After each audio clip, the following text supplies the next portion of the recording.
Je n'ai jamais compris l'engouement pour la K-pop. Voilà comment tout commence. Une phrase comme une gifle, une confession désabusée, une entrée en matière qui sent le sarcasme et l'ironie.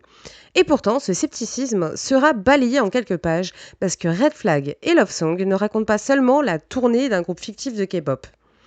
Ils racontent ce que ça fait de plonger tête la première dans une machine où les projecteurs brûlent autant qu'ils éblouissent et où chaque battement de cœur peut se transformer en un scandale médiatique.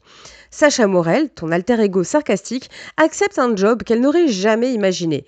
Assistante de production sur la tour européenne d'Eclipse, un boys band coréen adulé aux quatre coins du monde. Ce qui devait être un contrat alimentaire devient très vite une immersion totale dans la folie d'une industrie qui dévore tout. Les fans, les artistes, les managers et ceux qui gravitent autour. Et toi, lecteur, tu n'as pas le choix. Tu prends le même billet, sans remboursement possible. Ce roman, je l'ai écrit comme un choc frontal entre deux mondes. Le pragmatisme français un peu blasé de Sacha et la perfection millimétrée de l'empire K-pop.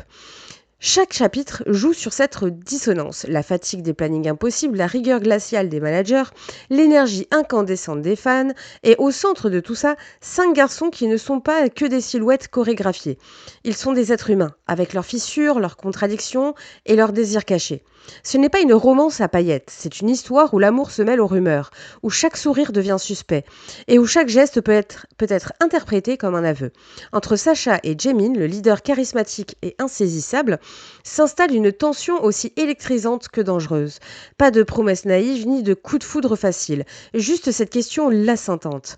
Jusqu'où peut-on aller quand tout est surveillé et quand chaque contact est interdit et quand les red flags s'accumulent comme des panneaux lumineux?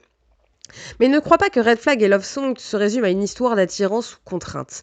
C'est aussi une radiographie de la culture fandom, des excès de sa beauté. J'ai voulu montrer cette ferveur qui transforme un concert en une religion moderne.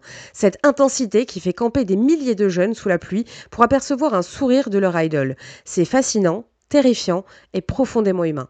Red Flag et Love Song s'adressent à tous ceux qui le veulent plus qu'une love story. C'est un roman hybride qui hybride les codes.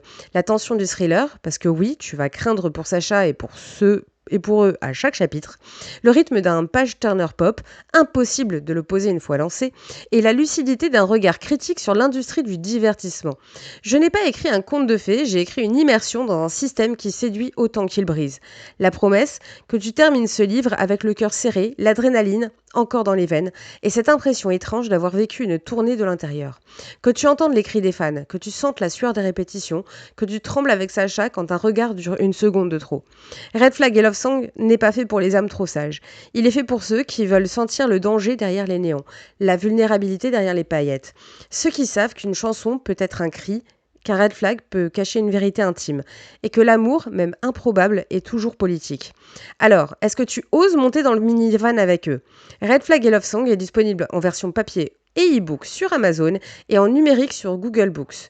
Choisis ton format, laisse-toi happer par les rumeurs et découvre si les Love Songs peuvent survivre au Red Flag.